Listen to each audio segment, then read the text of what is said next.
Salut internaute, ça me fait super plaisir d'être avec toi aujourd'hui. Et le sujet, c'est ça.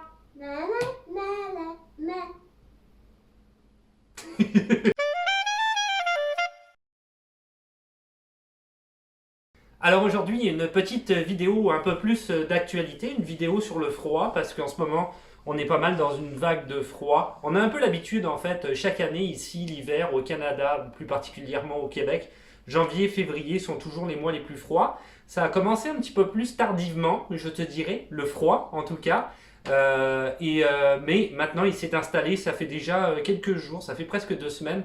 On a des températures qui sont excessivement froides, donc je me suis dit, ça serait peut-être intéressant de faire une vidéo sur le sujet. À rappeler peut-être entre parenthèses aussi que janvier et février sont des mois, mars et avril un petit peu moins, mais sont des mois où il tombe souvent beaucoup de précipitations, il y a énormément de neige. C'est un petit peu le cas pour mars et avril. Je vais revenir là-dessus plus en détail après, c'est quand même le sujet de la vidéo. Hein. Euh, je vais commencer avec une petite intro.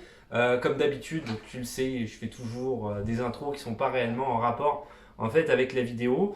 Donc j'ai pas mal de questions, j'en profite peut-être un petit peu voilà, pour pour parler de certaines choses qui sont actuelles par rapport à la chaîne d'immigration. Donc j'en profite peut-être encore, j'ai encore des questions, j'en ai parlé dernièrement au travers d'autres vidéos, j'ai encore des questions qui sont très génériques et auxquelles je ne peux pas répondre. Alors je suis très désolé, je reçois ces questions-là notamment sur Instagram. Donc par exemple, quelle procédure choisir pour immigrer? Comment aller immigrer au Québec, de préférence à Montréal ou à Saint-Jean-sur-Richelieu? Ce sont des questions qui sont bien trop génériques. Si tu poses ces questions-là, avant tout, je te conseille, comme je l'ai déjà fait 1000 fois, ceux qui suivent la chaîne le savent très bien, va dérouler réellement toute la chaîne YouTube. Il y a plein de vidéos sur plein de sujets. Je les ai même regroupés, certains procédures d'immigration, d'autres vivre au Canada qui sont plus... excuse-moi, qui sont plus... je suis en train de m'étouffer. Qui sont plus un petit peu d'actualité, comment vivre au Canada, etc. Donc il y a des choses qui sont peut-être plus actuelles par rapport à la vie ici, la qualité de la vie, les conditions de vie, la manière de vivre, mais aussi les procédures d'immigration. Donc informe-toi là-dessus, regarde toutes les vidéos. Dans chaque vidéo, il y a dans la description toujours les liens du gouvernement, des informations où je vais les pêcher et qui peuvent te permettre, pour la plupart du temps, si je prends par exemple le portail Arima, ça va tout de suite te donner le site du gouvernement et de pouvoir entamer tout de suite les démarches si jamais c'est ça que tu veux. Après ça, je ne peux pas conseiller une procédure d'immigration parce que tu l'auras compris, c'est pas mal du cas par cas. Je vais finir avec ça rapidement parce que c'est pas le sujet de la vidéo, mais c'est ça, je voulais quand même un petit peu entre gros guillemets, remettre les pendules à l'heure, mais c'est pas ça, c'est pas remettre les pendules à l'heure, mais tu l'auras compris. Tu as compris un petit peu mon cheminement de pensée. Non, je peux pas te dire par exemple quelle procédure d'immigration choisir. C'est vraiment du cas par cas. C'est par rapport à ton identité, à ce que tu veux faire. Est-ce que tu veux venir ici uniquement en tant que travailleur, permis de travail, étudiant? Veux-tu venir en tant que résident permanent? Veux-tu venir au Canada, au Québec? Vas-tu passer par l'entrée express? Vas-tu passer par dans une autre province? Je peux pas, c'est impossible. Tu l'auras compris, c'est impossible. Même chose, j'avais une question par rapport à Arima. Bon, est-ce que je peux voir si je suis éligible en essayant de passer par la déclaration d'intérêt? Oui, effectivement, c'est peut-être plus efficace de peut-être regarder avant de commencer toutes les démarches, voir si tu es éligible. Je pense qu'à Arima, tu peux faire de la déclaration d'intérêt et tout de suite voir si ça va fonctionner ou pas. Là, j'avais noté ça parce que, petite parenthèse, je sais qu'il y a des gens, et si je pense à Yann, que je salue, salut Yann, je sais que Yann, il est passé à travers de plein de procédures différentes. Il a essayé vraiment de venir ici au Québec. Je pense qu'il a réussi. Je ne sais pas si Yann, je te parle à toi directement, si tu es déjà au Québec, tu m'avais dit dans une semaine ou deux que tu allais pouvoir venir. Il a essayé les permis de travail, il a essayé plein de choses. Je le prends lui comme exemple, mais il y a d'autres personnes aussi qui m'en avaient parlé. Donc, tu vois qu'il y a des possibilités. Et lui, il a décidé finalement de venir en tant qu'étudiant. Il s'est fait refuser à plein de niveaux. Et finalement, il a trouvé une opportunité pour pouvoir y venir. Il y a Québec en tête, je pense, qui existe, me semble-t-il. Bon, bref, il y a des organisations comme ça, des organismes qui te proposent, qui sont là directement à Paris ou en France ou ailleurs, en Belgique ou en Suisse, ou même il y a un organisme dont j'ai oublié le nom qui fait des tournées en Afrique. Donc, Journée Québec, je pense que ça s'appelle. Renseigne-toi, va sur place, eux ils font des offres d'emploi et tu as donc des possibilités directement pour aller pouvoir immigrer de manière plus facile. Mon point c'est que l'exemple de Yann c'était ça, tu peux être refusé. Alors si tu es refusé, eh ben, essaye d'autres manières, d'autres portes peut-être d'entrée pour pouvoir, si c'est réellement ton projet, tu as réellement envie de venir ici au Québec. Je terminerai avant de commencer la vidéo. Toujours pas commencé la vidéo là. Mais c'est important quand même de faire un point sur la chaîne d'immigration et sur Instagram. Je pense que c'est très important. Les questions, s'il vous plaît, les amis, je veux dire les amis, tout le monde, questions plus spécifiques. Ça peut être intéressant pour faire des FAQ. C'est des questions qui pourraient intéresser pas mal de monde. J'ai déjà fait des FAQ par le passé, mais des questions plus spécifiques, plutôt de comment faire pour immigrer, parce que ça, c'est ça. Toute ma chaîne y répond quelque part. Je voudrais remercier des gens comme Pauvre Young par exemple, ou des gens comme Steph M que j'ai en tête, ou Radovan79, Yann qui en fait partie. Il y a plein d'autres personnes. Il y a Famille au Québec quelque chose, je me souviens plus exactement. Il y a plein de monde. Récemment, toujours des messages d'encouragement sur la chaîne et sur Instagram, toujours des gens qui sont très sympathiques. Je remercie vraiment tout le monde. Il y en a plein d'autres. J'oublie vraiment, je ne veux pas commencer à citer tout le monde parce qu'il y en a vraiment beaucoup. Je les avais notés, j'ai oublié mon papier. J'avais noté, il y en avait plein. Steph M qui récemment a même laissé un message sur ma chaîne cinéma où on est genre 30. Mais il a quand même laissé un message, c'est vraiment gentil. Tous ces gens-là envoient des messages d'encouragement par rapport à la chaîne.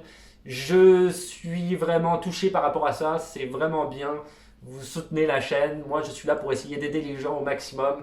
Donc c'est toujours sympathique d'avoir ces messages-là. Il y a des gens aussi qui m'envoient des messages, et ça je trouve ça très bien, qui me disent hey, je suis arrivé au Québec et tout se passe bien pour moi, ça fonctionne bien, et qui me tiennent au courant sur ce qu'ils font.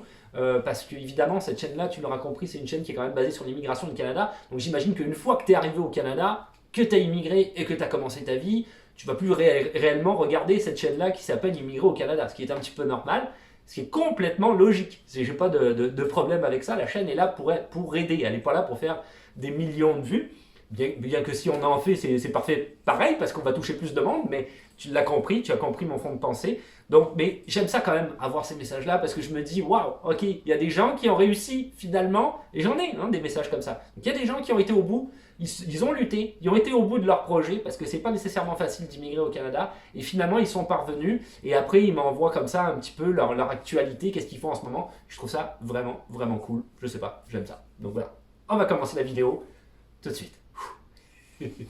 Alors aujourd'hui, une vidéo sur le froid. Donc on rentre dans le vif du sujet, ça y est. Le froid, déjà, pour commencer, j'ai quand même déjà fait 2 vidéos sur un peu le même sujet. Une vidéo qui s'appelait l'hiver, à laquelle je te renvoie quand même, qui est assez intéressante.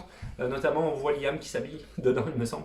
Et une autre, mais il était beaucoup plus petit. Et une autre vidéo qui s'appelle les sports d'hiver, où j'explique un petit peu toutes les pratiques que tu peux faire ici durant l'hiver, au Québec plus particulièrement, plus qu'au Canada. Et qu'est-ce qu'il y a? Parce que quand je pense que je suis petit, je veux montrer la grandeur, voilà. Hein, on me voit, je crois qu'on me voit quasiment plus à la caméra. C'est bon, vas-y. T'es plus grand. Il avait 3 ans, je pense, sur la vidéo, donc c'est sûr qu'il s'est passé un petit peu de temps. Ça fait longtemps que je fais la chaîne. Donc ces 2 vidéos-là, je t'y renvoie, vont être complémentaires à la vidéo que je fais à l'heure actuelle. Elles sont un petit peu plus vieilles, mais elles sont toujours actuelles, il n'y a pas de souci. Je voulais parler en ce moment du froid parce qu'on est dans la pleine vague de froid, comme je t'ai dit en début de vidéo. Pour te donner une idée, si je regarde Météo Média à l'heure actuelle, il fait moins 15, moins 20, c'est ce qui est écrit sur Météo Média. Ça oscille toujours un petit peu dans ces températures-là. Mais j'imagine que tu dois déjà le savoir parce que j'en ai parlé à travers de plein d'autres vidéos, notamment les 2 dont j'ai cité, le fameux facteur humidex, qui est très important aussi bien durant l'hiver que durant l'été, parce que c'est lui qui va augmenter la température ressentie. Et c'est ça qui est important quand on sort. C'est la température ressentie. Moi, je m'emballe un peu parce que la plupart des gens vont dire, ce qui va rester un petit peu, si tu veux, dans les annales par la suite, c'est quand on va dire, ouais, mais en 2013, il a fait, par exemple, pendant le mois de février, 4 semaines de moins 30. Et les gens vont regarder, mais non, regarde, il faisait moins 17. Oui, mais la température ressentie, elle ne reste pas dans ce qui est écrit. Par contre, il reste juste la température normale. Par contre, ce qui était réellement important, honnêtement, quand tu le vivais, c'est la température ressentie, pas la température normale. Donc quand on sort avec ces températures-là, moi je regarde toujours la température ressentie, l'humidité fait augmenter la température qu'il y a, ou plutôt diminuer, dans le cas où on est, la température qu'il y a à l'extérieur. Donc en ce moment, on oscille quand on est dans du moins 15, plus dans du moins 20, moins 22, et quand on est dans du moins 20, plus dans du moins 24, moins 27. Tu vois tout de suite qu'il fait quand même beaucoup plus froid. Et tu as pu le voir d'ailleurs dans une des dernières vidéos qui s'appelait, me semble-t-il, permis de travail et moins 27. Je reviendrai là-dessus par après. il fait quand même très froid. Moins 27, c'est froid, quoi. C'est vraiment froid, c'est glacial. Donc, c'est pour donner une idée un petit peu de pourquoi je parle de vidéos sur le froid en ce moment, c'est parce qu'on est vraiment en plein dans le cœur du sujet. Également, d'autant plus, c'est qu'il y a un grand changement dans ma vie, comme la plupart des gens, et pas plus particulièrement moi que quelqu'un d'autre, mais c'est par rapport au froid. Hein. Je parle du froid là. Donc il y a eu un grand changement dans ma vie. Moi, avant, je travaillais dans les écoles, c'est plus le cas. Donc ce que je faisais, c'est que je m'habillais pas nécessairement beaucoup, parce que je rentrais dans ma voiture, je prenais ma voiture, j'allais directement à l'école est chauffée, et après ça, vice versa. De temps en temps, j'allais enlever de la neige à l'extérieur de l'école, mais il faut dire ce qu'il est, c'était quand même pas souvent. Et quand j'enlevais de la neige, je restais pas non plus 3 millions d'années. Cette année, ça a changé.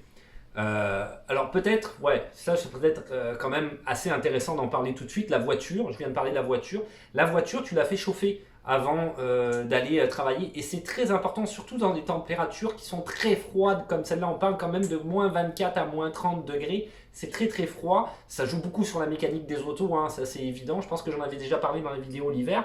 Mais faire chauffer ta voiture, c'est pas uniquement pour le chauffage. Oui, c'est un petit peu pour toi, c'est sûr, mais c'est pas uniquement que pour le chauffage, c'est aussi pour ta mécanique, pour ta bagnole aussi en tant que telle. Parce que l'huile, le mécanicien m'avait raconté ça, mais l'huile, il va diffuser un petit peu comme ça dans le moteur et va faire en sorte qu'il est quand même moins grippé par le froid. Évidemment, il faut que tu aies aussi une bonne batterie, parce que souvent, les voitures finissent par plus démarrer à cause de la batterie, ça tue la batterie au complet.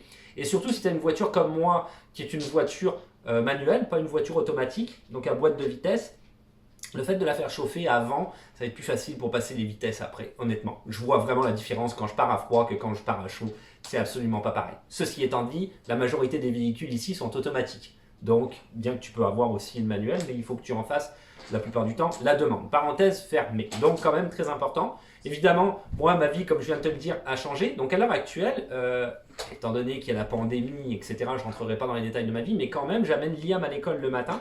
Le midi, il mange à la maison, il va pas au service de garde pour essayer le plus possible d'avoir le minimum de contact possible, en fait, je te dirais, à l'école. Et le soir, je vais le chercher, il va pas au service de garde non plus. Étant donné que moi, je suis comme en sorte de télétravail à la maison, je suis plus disponible. Donc, beaucoup d'allers-retours à l'extérieur à cause de ça. Qui dit aller-retour, ben, dit grand changement. Là, effectivement, il faut que je m'habille. Surtout quand on parle de température par moins 24, moins 27. C'est plus la même chose. Je sors plus avec avant. Je te dirais, j'avais donné dans l'hiver, il me semble, dans la vidéo sur l'hiver, j'avais donné des exemples de bottes, etc. On appelle ça des bottes réellement, des grosses chaussures que tu peux avoir pour l'hiver, qu'on appelle des bottes, littéralement, parce que c'est réellement des grosses chaussures. Voilà. Moi, j'en avais pas jusqu'à cette année. Moi, j'étais en basket et je m'en foutais, quoi. Là, ça a vraiment, vraiment changé. J'avais des grosses chaussures de travail, je pouvais les utiliser. Il y avait un grippant en dessous pour aller déneiger un petit peu dehors. C'était, voilà, juste comme ça, quelques minutes, il n'y avait pas de souci. Là, je marche. Donc, j'ai investi, ou plutôt ma compagne a investi dans une belle paire de chaussures qui sont véritablement faites pour l'hiver. Et évidemment, je m'habille, hein, c'est plus du tout la même chose. Donc ça me permettait un petit peu de faire cette vidéo-là pour te dire, si jamais toi tu viens et que tu devais rester longtemps dehors par des températures aussi froides, comment ça se passe, ok? Alors, un point peut-être important, je vais te montrer mon stock que j'utilise en ce moment dans mes divers allers-retours. Je vais, pour te donner une idée, le matin je l'amène à l'école, après ça je reviens de l'école à la maison. Ça c'est à peu près... L'école, on l'a calculé tout à l'heure avec Liam, est à peu près à 1,5 km hein, à pied, donc ça se fait très bien. Et je reviens, donc 1,5 km, donc ça me fait 3 km. Et là-bas, j'attends un peu quand même pour qu'il rentre à l'école. Donc ça veut dire que je suis quand même dehors, quand même un bon, on va dire, 25-30 minutes, ok? Par moins 30. Le midi, rebelote, je vais le chercher, je l'attends, je l'amène ici, je le ramène à l'école, et le soir, je retourne le chercher et on revient ici, ok? Donc, c'est certain que je suis quand même très souvent dehors. Quand tu es dehors, je vais te montrer mon stock après comme je te disais, quand tu es dehors, il y a un truc, si tu l'as vu sur la vidéo dont j'ai parlé tout à l'heure, le permis de travail fermé et moins 27, j'avais vraiment froid. C'est parce qu'il y a une rue, c'est très important ça, il y a une rue que je prends pour aller à l'école, il n'y a pas de vent, c'est à l'abri, il y a des habitations, etc. Il y a une autre rue qui remonte vers la rue Sherbrooke, qui est un grand axe routier, ici. La rue Sherbrooke, j'en avais parlé dans une vidéo sur Instagram, qui traverse toute l'île de Montréal d'est en ouest. Mais peu importe, moi je ne vais pas à l'ouest. Quand je remonte cette rue-là, elle est tout le temps en plein vent.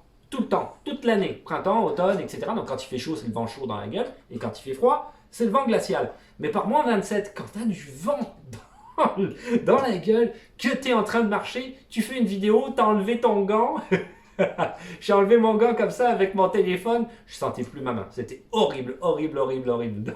D'où le fait que j'avais vraiment froid. Je vais te présenter le stock que j'ai tout de suite. Donc le stock que j'utilise pour sortir par moins 30 encore une fois, ok. Habituellement, je prends des gants. Là, j'ai un petit, quelqu'un qui va m'aider. Je prends des gants qui sont des gants normaux, comme ça. Ici, il y a un grip, en fait, c'est pour le cellulaire, les téléphones cellulaires à l'heure actuelle. Donc, je prends ces gants-là, qui sont intéressants parce que je peux les mettre dans un sens pour conduire et dans l'autre sens pour utiliser le téléphone cellulaire quand je sors. Parce que si tu l'utilises pour conduire, ça grippe tellement que tu n'es plus capable de tourner ton volant. Et là, tu vois, avec le grip pour le téléphone cellulaire, on va pouvoir présenter. Donne-moi l'autre gant. J'ai mon petit assistant.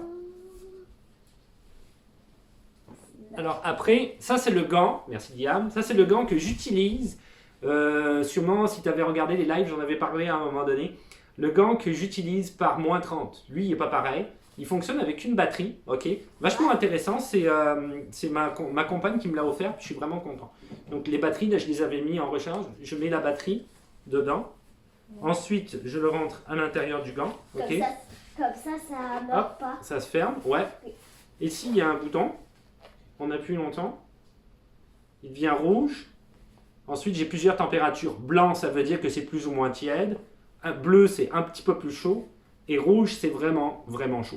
Donc là, je mets en route, je ne sais pas si tu le vois, je mets en route mon gant. Ça va chauffer, diffuser dans les doigts. Je le mets en route avant de sortir. Et quand je sors, le gant devient complètement chaud à l'intérieur. Ce qui se passe par moins 30, c'est contrairement à ce qu'on peut penser, j'ai pas les mains chaudes, mais j'ai pas les mains froides non plus. C'est ça l'avantage. J'ai pas les mains froides. Et c'est surtout ça. Chaussures. Merci. C'est mon petit assistant. Voilà les chaussures que ma conjointe m'a offertes cette année parce que je vais souvent dehors. Les chaussures pour l'hiver, antidérapant en dessous, hyper important parce qu'il y a tout le temps ici du verglas. En fait, ce qui se passe, c'est qu'avant qu'il fasse moins 30, il faisait un petit peu plus chaud, il y a un redoux. Ça a fondu, et tout ce qui a fondu par moins 30 a regelé. Donc avec Liam, quand on va à l'école, des fois, quand on marche, il y a des petites plaques de glace, de verglas sur la route. Ouais. Ça permet, lui il a la même chose sur ses bottes, ça permet de ne pas glisser. Évidemment, à l'intérieur, tu le vois, c'est rembourré pour tenir ton pied au chaud. Moi, je mets 2 paires de chaussettes, parce que j'ai même froid, même en étant rembourré, j'ai froid encore. Ensuite, il fait moins 30 là, il fait hyper froid dehors. Voilà, le chapeau. Ça, c'est mon nouveau chapeau. J'ai changé de chapeau plusieurs fois. Mon nouveau chapeau, lui, je l'aime bien. Encore une fois. Ouais, on te l'avait prêté. C'est ma conjointe encore qui me l'a offert. Ici, ça protège les oreilles. Donc ça, c'est quand même bien. J'ai souvent froid aux oreilles. Lui, il est vraiment froid aux oreilles. Donc il fait très attention. Le masque. Le masque pour le Covid. Oui, c'est ça. Masque coronavirus. Moi, le masque, je l'utilise aussi pour l'hiver, surtout par moins 30, parce qu'en fait, j'ai remarqué que quand par moins 30, on parle, quand il fait moins froid, moins 15, ça va, mais par moins 30, quand je le mets, il fait une différence. Alors, je condense à l'intérieur, parce que tu respires, et comme il fait froid, ça a tendance à condenser, ok. C'est pas réellement ton nez condense aussi, mais c'est surtout ici, ça condense un peu, mais ça tient surtout ton visage au chaud. Alors ça, avec le chapeau, tu as dû le voir au travers des vidéos, mais j'ai vraiment chaud au visage et quand je l'enlève, honnêtement, ça fait une différence. Donc le masque, j'utilise aussi pour l'hiver. Je marche dehors avec, puis je trouve que c'est une belle protection contre le froid. L'écharpe. C'est quand même, merci, assistant. Pratique le coronavirus comme ça, t'as moins froid. Voilà. Avant, il n'y avait pas ça, fait que du coup, t'avais vraiment froid au visage. Mais là, maintenant, une écharpe qui est une écharpe classique que je mets comme ça naturellement, que je mets comme ça en dessous de mon manteau pour évidemment. Ça aussi, hyper important. Une fois, je l'ai oublié et j'avais vraiment, vraiment froid. Le froid est rentré par là. L'écharpe, premier manteau ici. Merci, assistant. Donc, ça, c'est un premier manteau que je mets en dessous de mon manteau. C'est une autre couche. En fait, ça me permet, c'est vachement pratique. C'est ma conjointe qui a pensé à ça. Ça me permet de pouvoir... Oui, merci, mon manteau. Ça, c'est mon manteau classique, ok. Je mets ça en dessous. Et ça me permet d'avoir plus chaud quand il fait moins 30. Ça me permet aussi de réguler ma température au lieu d'avoir un très gros manteau. Et de me dire, quand j'arrive à moins 5, je sors mon gros manteau puis j'ai vraiment, vraiment, vraiment chaud. J'en peux plus parce que c'est bien trop chaud pour la température extérieure. Ben là, je peux moduler. Si j'y fais moins 30, je mets ça. Et s'il fait moins 5, je ne le mets pas. Et je mets juste mon manteau classique. Ok ? Je mets mon manteau normal. Et là, du coup, ben, j'ai une température corporelle normale. Et quand il fait moins 30, je mets ça en dessous. en dessous du manteau, je mets ça au-dessus. Après ça, je mets le manteau au-dessus de ça. Et là, j'ai moins froid. Et je te dirais, par moins 30, à l'heure actuelle, ce qui se passe, c'est que en étant équipé de tout ça, en étant dehors une bonne trentaine de minutes, j'ai pas froid. J'ai pas froid. Ça va. J'ai pas froid. J'ai froid un peu ici, parce que c'est la partie qui est découverte, je te dirais, et les jambes. Mais j'avais un pantalon de neige et c'est de ma faute, je l'ai perdu. Il est quelque part dans la maison, je ne le retrouve pas. Mais j'ai un pantalon de neige aussi que je peux mettre au-dessus de mon pantalon. Et si je le mettais, je pense que j'aurais vraiment pas froid aux jambes. Donc, a priori, c'est comme ça. Ces gants-là, hyper important, c'est vraiment un très bel achat. Vraiment très utile si tu le trouves. C'est très utile par moins 30, surtout si tu dois rester dehors souvent. Parce que j'ai essayé les petits gants et tes doigts, ils piquent très rapidement. Je te le dis, ils piquent très rapidement. Ça, c'est mon stock. Voilà. Les enfants, c'est pareil. Liam, on ne le montrera pas parce qu'on l'avait déjà montré dans l'autre vidéo. Pantalon d'hiver qu'il met au-dessus. Manteau avec les moufles. Chapeau. Ouais. Et ton manteau d'hiver, tu mets aussi la capuche au-dessus de ton chapeau. Ouais, parce que et tes bottes. Lui, toi, tu as carrément des bottes. Moi, c'est des chaussures, toi, c'est des bottes. Non, on va pas les montrer parce qu'on les a déjà montrés dans l'autre vidéo. Mais non, mais le chapeau, on l'avait pas montré avant. Non, mais c'est un chapeau, une sorte de chapeau chat. Ouais, c'est un chapeau chat que c'est moyennement parce que tu mets ton chapeau chat, il y a déjà un cache-cou, un masque et un chapeau. Ouais, c'est un ensemble, c'est vrai. Merci Liam. De rien. Je continuerai en fait avec la facture d'électricité. Il y a beaucoup de gens qui vont me dire ouais, l'électricité c'est cher et tout ça. Mais en fait pas tant que ça parce que l'électricité n'est pas si chère que ça ici. Sauf que tu vas payer quand même 4 fois plus cher durant l'hiver. C'est normal, il faut chauffer l'intérieur des maisons. Donc souvent quand tu vas louer des fois un appartement ici, ça peut arriver, ça va être écrit électricité pas incluse. Donc là il va falloir que ce soit à tes frais. Hydro-Québec. Et ça peut te paraître cher. Mais si tu étales le prix de l'électricité sur l'année, ça coûte pas grand-chose. Nous, par exemple, l'été, l'électricité coûte quasiment rien. Et c'est vrai que l'hiver, ça coûte beaucoup plus cher. Mais sur l'année, le montant est quand même très acceptable. Donc on voit qu'il y a quand même quelque chose qui se situe à ce niveau-là. Après, au niveau des enfants, ça c'est assez intéressant. Hein. Je viens d'en parler avec Liam. Je te renvoie à la vidéo sur l'hiver où il s'habillait, manteau d'hiver, etc., etc. Les enfants n'ont pas froid. Les enfants n'ont jamais froid. Ils les sortent à l'école, ils ont une récréation à cause de la pandémie. Hein, ils ont 2 récréations par jour, ils ont une seule récréation à l'extérieur. En fait, ils tournent, donc ils ont une récréation à l'intérieur, une récréation à l'extérieur. Une fois sur 2, c'est le matin, une fois sur 2, c'est l'après-midi, pour qu'il n'y ait pas trop de monde dans la cour à la fois, respecter la distanciation physique. Mais je te dirais que les enfants n'ont pas froid. Ils n'ont pas froid, ils sont super équipés, ils jouent dans la neige, etc. Il n'y a pas de souci. Après, j'en ai vu certains, moi, quand je vais à l'école. Quand je te dis que les enfants n'ont pas froid, c'est parce qu'ils n'ont pas froid. Il y en a, ils ont 4e, 5e année, donc ça c'est à peu près quoi, 11 ans, 10 ans, 11 ans. Ils ont manteau ouvert, je pense que les parents ne sont pas là. S'ils voyaient ça, ils ne seraient pas contents. Manteau ouvert, pas de chapeau, complètement, comme ça, moins 30. Moi, il y en a un que j'ai vu dernièrement qui se jetait dans la neige par moins 30 en jogging avec une petite veste comme ça. Il roulait dans la neige. Je dis bon, ça va. Donc les enfants, faut pas trop avoir peur pour eux. Ils ont vraiment pas froid. En plus, à l'heure actuelle, ici, je te dirais, tu t'équipes et tu t'équipes bien et il n'y a pas de souci. Tu peux trouver beaucoup d'équipements. J'en avais parlé aussi sur la vidéo dans l'hiver. Je te renvoie à cette vidéo. Tu peux trouver beaucoup d'équipements ici sur place. Il n'y a vraiment pas de souci au niveau des vêtements. Et je terminerai cette vidéo assez longue quand même, je pense, là-dessus. Et voilà, c'est tout pour aujourd'hui. Donc c'était la vidéo sur le froid. Aujourd'hui, j'ai eu vraiment l'intervention d'un petit assistant qui m'a aidé pour me montrer tous les vêtements d'hiver. C'est quand même assez important. Ouais. C'était important d'en parler parce qu'il fait froid en ce moment, hein, quand même. Il fait hyper froid dehors. Oui. Par contre, toi, quand tu joues, t'as pas froid. Ouais. C'est juste pour expliquer ce que j'avais dit tout à l'heure. Les enfants n'ont pas froid dehors. Ouais. Quand tu joues à la récréation. Non, on n'a pas froid, mais sans le pantalon de neige, à moins 30, je crois que j'aurais froid à mon avis. Hein. Le matin, quand on part, dernier petit point, c'est intéressant ce que tu viens de dire, c'est lui qui choisit s'il met son pantalon de neige ou pas. Donc on regarde la météo le matin. Quand il fait moins 15, tu le mets pas. Hein. Habituellement, moins 15, ça va. Quand il fait moins 25, là, il décide de le mettre. Donc il peut marcher à l'extérieur du coup pour aller à l'école et il n'a pas froid du tout. Ouais. On terminera là-dessus, donc on va faire la conclusion. Si tu veux t'abonner, parce que c'est plus facile de savoir quand est-ce qu'une nouvelle vidéo va sortir, un petit pouce bleu, parce que ça fait toujours plaisir. des questions, des suggestions ou des commentaires, Dans les commentaires, le compte Instagram qui existe toujours et que... qu'on actualise. Absolument. Et qu'est-ce qu'on se dit? À la voyure. Ciao. Bye. Na, na, na. T'es bon en conclusion maintenant? Je pense que la prochaine fois tu l'as fait tout seul. Qu'est-ce que t'en penses? Oui.